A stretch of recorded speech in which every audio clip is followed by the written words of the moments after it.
Přátelé, takhle vypadají kruté sklady v roce 2025.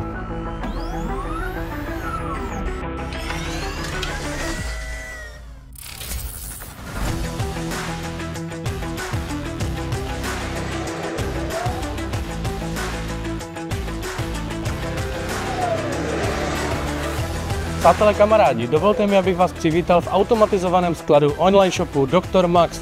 V tomto skladu jezdí více než 70 automatizovaných robotů od společnosti Geek Plus Europe, se kterou jsme společně realizovali dodávku regálových systémů a taky plastových přepravek XL Motion.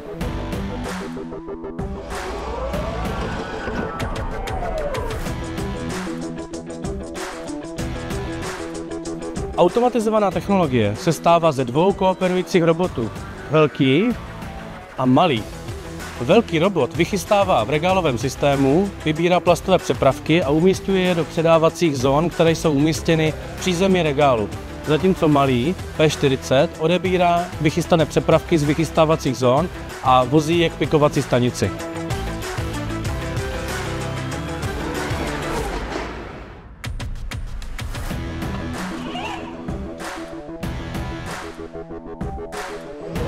Myslím, že ACR nebo takzvaný robošatly jsou technologie budoucnosti.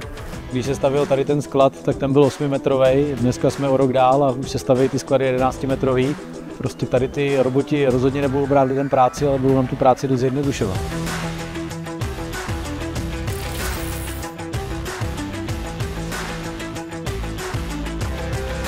Malí roboti z technologie Geek Plus P40 přiváží vychystané přepravky na vychystávací stanici, jako je tady takhle, kde operátor provádí pikování z přivezených přepravek a umístuje je do přepravek, které jsou označeny pomocí technologie Pick to Light na tomto regále za mnou.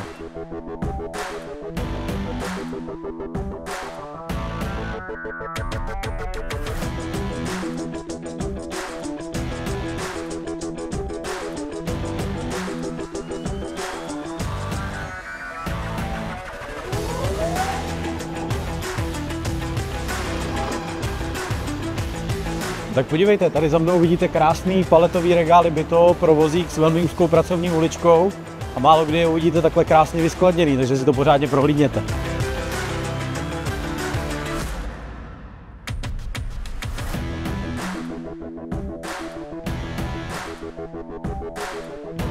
Hele, normálně bychom tu stát neměli, ale pojď se podívat. Tady vidíš tu naši parádní funkční ochranu byto, je krásně do kónusu, aby se od ní odrážela vidlice a nebouralo to regál, prostě byto řešení. Tak tady bychom rádi ukázali, že byto neochcává a vymýšlí funkční řešení. Tohle je naše čelní nájezdová ochrana, která drží na 6 kotvách, jen tak ji nerozbijete a je z 5 mm plechu, takže fakt něco vydrží, i náraz pořádný vozík. Ale kdyby někdo nevěděl, co je tohle, tak to je předávací místo na paletu a je fakt moc pěkný a odolný i s naším krásným logem.